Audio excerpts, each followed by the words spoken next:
6월 30일 오늘의 말씀은 시편 86편 1절에서 17절입니다.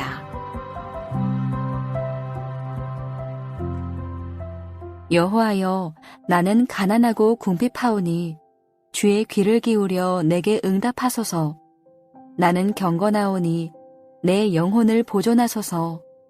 내 주 하나님이여, 주를 의지하는 종을 구원하소서. 주여, 내게 은혜를 베푸소서. 내가 종일 주께 부르짖나이다. 주여, 내 영혼이 주를 우러러보오니 주여, 내 영혼을 기쁘게 하소서. 주는 선하사 사죄하기를 즐거워하시며 주께 부르짖는 자에게 인자함이 후하심이니이다.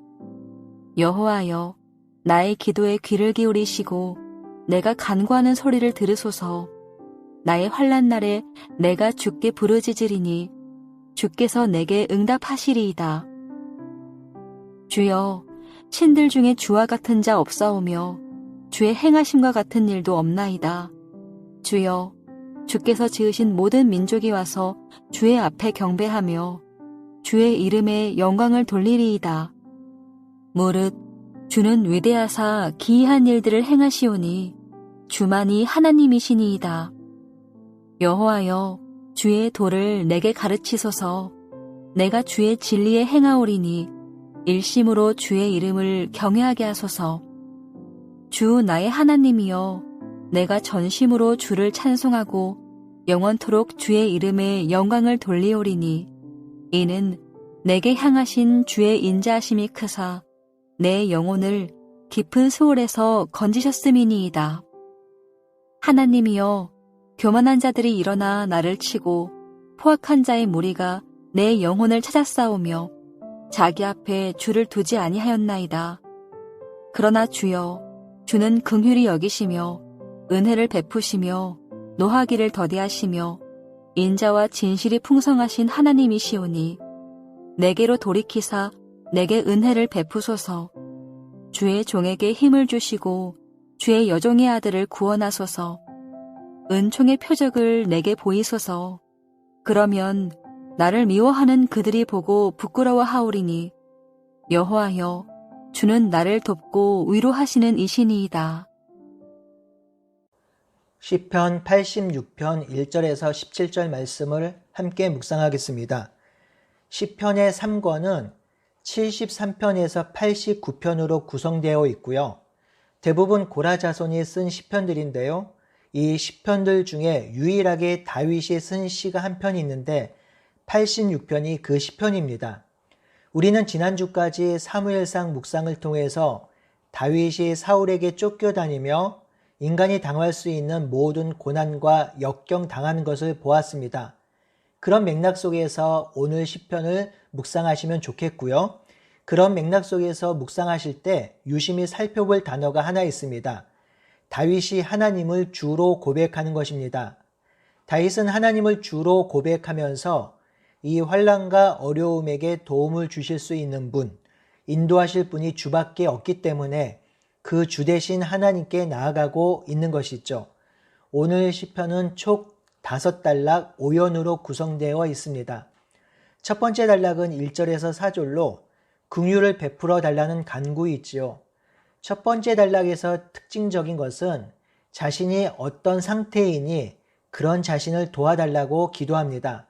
처음에 다윗은 자신이 가난하고 궁핍하오니 주의 귀를 기울여 응답해 달라고 하지요. 다윗은 자신의 상태를 가난하고 궁핍하다고 합니다. 이는 단순히 물질적인 가난을 뜻하는 것이 아니라 현재 절박한 고통 가운데 도움이 필요한 자신을 낮추어 표현하는 것이지요.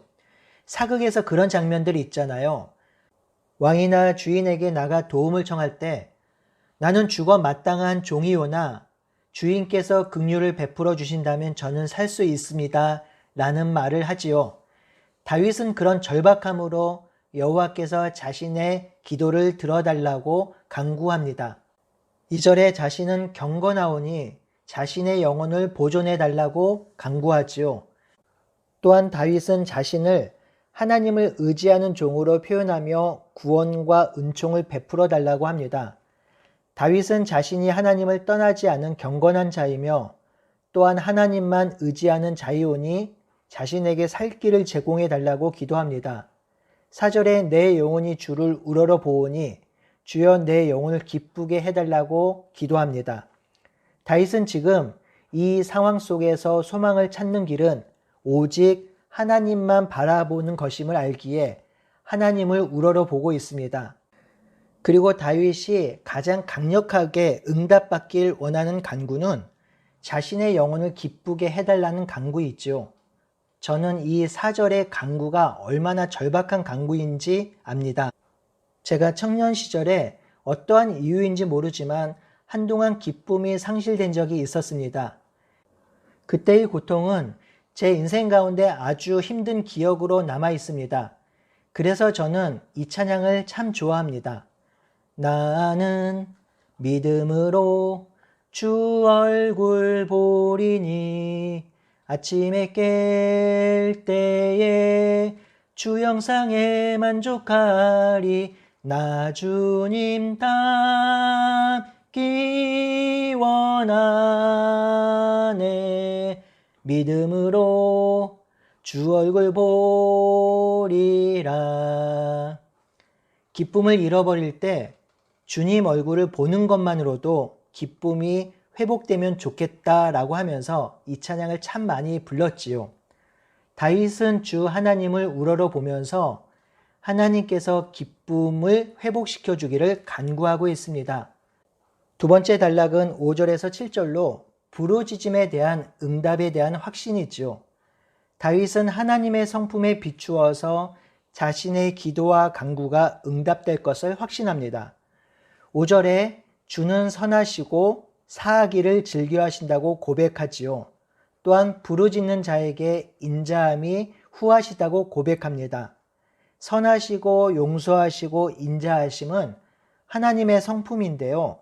이는 하나님께서 모세에게 나타나셔서 직접 자신을 드러내신 말씀입니다. 출애굽기 43장 6절에 여호와께서 그의 앞으로 지나가시며 선포하시되 여호와라 여호와라 자비롭고 은혜롭고 노하기를 더디하시고 인자와 진실이 많은 하나님이라 하셨지요. 다윗은 자기 마음대로 하나님이 이런 분이다 생각하고 하나님께 나아간 것이 아닙니다. 말씀에 계시된 하나님께 간구하고 나아가고 그 말씀에 근거하여 하나님께서 환난 날에 응답하실 것이라고 믿고 있는 것이지요. 성도 여러분, 말씀을 깊이 읽을 때 우리에게 정말 큰 유익은 말씀에 계시된 하나님의 성품을 성령을 통해서 깊이 알아간다는 것과 그 하나님의 성품이 우리에게 은연중에 젖어든다는 것입니다. 우리의 생각으로 하나님을 상상하는 것이 아니라 하나님은 자신이 어떤 존재인지를 분명하게 보여주시고 드러내셨으니 그 하나님을 믿고 따라야겠지요.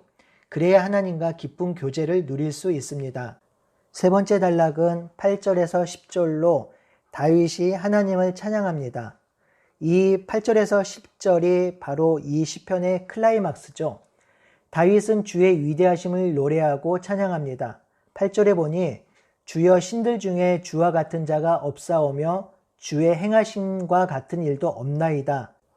그러니 모든 민족이 와서 주 앞에 경배하며 주의 이름의 영광을 돌립니다.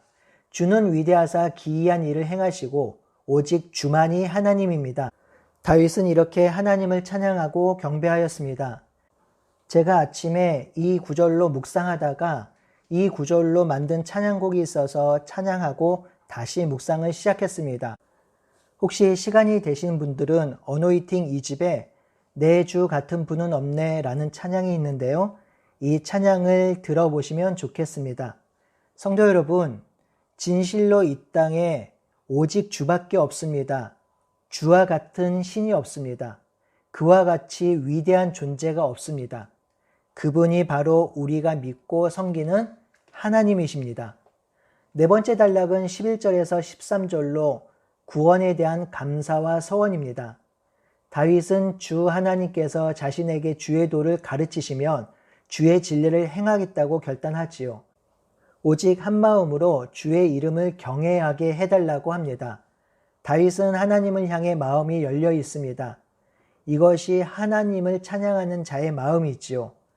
하나님은 내가 경배하고 찬양하는 지존자이며 위대하신 주이시며 왕이시니 그 왕이 나에게 말씀하고 가르치시면 기꺼이 수용하고 인정하고 그 가르침을 따라 살겠다고 고백해야 합니다. 다윗은 반복적으로 전심으로 주를 찬양하고 영원토록 주의 이름의 영광을 돌리겠다고 결단합니다.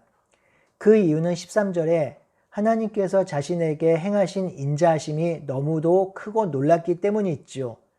다윗의 영혼이 수월의 깊은 곳에 있을 때 하나님이 다윗을 건지시고 인도하셨기에 그 하나님을 찬양하겠다고 하는 것입니다. 마지막 단락은 14절에서 17절로 긍휼을 베푸셔서 주의 종을 대적으로부터 구원해 달라는 간구이지요. 5번째 단락은 첫 번째 단락의 내용과 연결되는 구조로 수미쌍간법을 가지고 있습니다.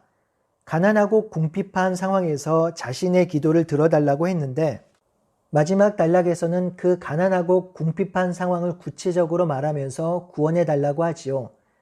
14절에 교만한 자들이 일어나 자신을 치고 있으며 포악한 자의 무리가 자신의 영혼을 찾고 있다고 합니다. 교만한 자와 포악한 자들은 자신 앞에서 왕이신 하나님을 두려워하지 않기 때문에 이런 악행을 한다고 하지요. 그래서 다윗은 15절에 다시 한번 하나님의 성품에 근거해서 도와달라고 간구합니다.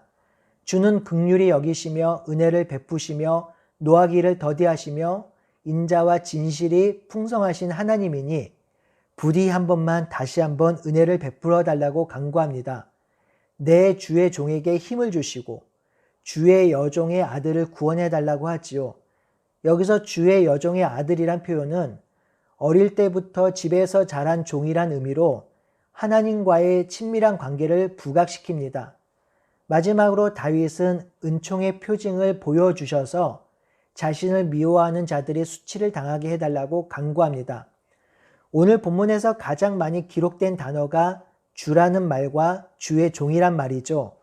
이는 다윗이 하나님을 주로 모시고 다윗의 정체성은 하나님의 소유, 하나님의 종, 하나님의 백성, 하나님의 아들이라는 의미가 있습니다. 그런데도 다윗에게 환난과 어려움이 왔습니다. 주의 종, 주의 아들임에도 불구하고 악에게 공격당하고 있습니다. 이것이 현실이며 실제입니다. 주의 백성도 공격당하고 공경에 처하고 어려움을 당합니다. 하지만 여기서 중요한 것은 그의 백성의 주가 바로 하나님이라는 것이죠. 그 하나님은 인자하시고 선하시고 노하기를 더디하시기 때문에 주의 백성, 주의 종을 붙드시고 지키시고 인도하십니다. 그래서 이 시의 클라이막스인 8절에서 10절에 다윗은 하나님을 찬양하고 경배하고 있는 것이지요. 우리도 동일한 어려움과 환난과 고난 가운데 직면할 수 있고요. 당연히 그 상황 가운데 놓이게 됩니다.